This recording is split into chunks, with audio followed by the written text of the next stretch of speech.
आपल्यासोबत आहेत अविनाश बाळकृष्ण महाडिक, हे क्रीडा शिक्षक आहे. आपण त्यांच्याशी संवाद साधतोय.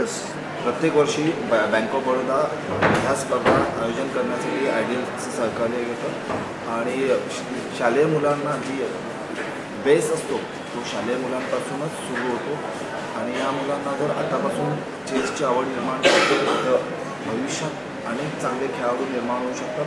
आता आपण आपले बुद्धिबळामधले अनेक खेळाडू जे आहेत ते कुमार गटातले आहेत, जे टॉप 10मध्ये आहेत वर्ल्ड रँकिंगमध्ये. ते सगळे कुमार गटातले आहेत, म्हणजे सगळे तरुण आहेत. याचं गमकच हे आहे की शालेय मुलांपासून म्हणजे एज ऑफ 7 अंडर 7पासून जर तुम्ही चेस बुद्धिबळ खेळायला लागलात 7व्या वर्षापासून तर तुम्ही नक्कीच जगातले चांगले खेळाडू बनू शकता. म्हणून आम्ही शालेय मुलांवरती जास्त फोकस करतो. सर, जे बुद्धिबळाच्या विषयी जो संघर्ष करणार मुलगा 10 वर्ष 15 वर्ष, मग अशा मुलांसाठी काही जागा असतात का?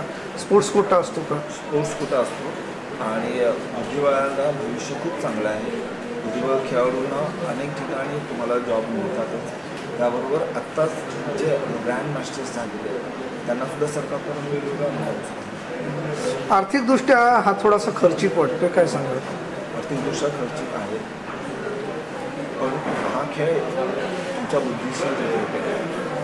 जरी खर्चिक असला तरी जेवढा फुटबॉल किंवा कॅरम आपला फुटबॉल किंवा क्रिकेट खर्चिक आहे तेवढा बुद्धिबळ खर्चिक नाही. बुद्धिबळापासून नेमकं काय ती तरुण मुलं अचीव करू शकतात, त्याच्यातून नेमका बुद्धीचा विकास कसा होतो?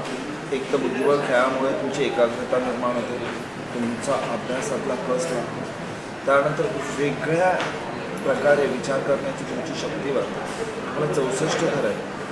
64 घरांमधल्या प्रत्येक पॉईंट्सला प्रत्येक पीसला आपण बचाव कसा करू शकतो हे शिकायचं. त्याचबरोबर समोरच्या अपोनंटच्या पीसला कसं मारू शकतो आणि त्याला त्याच्या राजाला चेकमेट कसा देऊ शकतो 64 वेळा विचार करावा लागतो आणि विचार करण्याची शक्ती याच्यामुळे वाढली. बुद्धिबळ हा खेळ भारतीय आहे आणि ह्या खेळाची उत्पत्ती आपण पाहायला गेलो तर खूप जुन्या काळापासून आहे. त्याच्यानंतर पुढे मॉड्युलेशन म्हणजे त्याच्यामध्ये बरेचसे सुधारणा होत जाऊन पुन्हा हा चेसवरती आलेला आहे. पूर्वीच्या काळात राजे रजवाडेसुद्धा हा खेळ खेळायचे.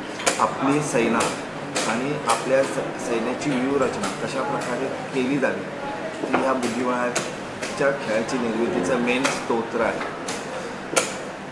धन्यवाद.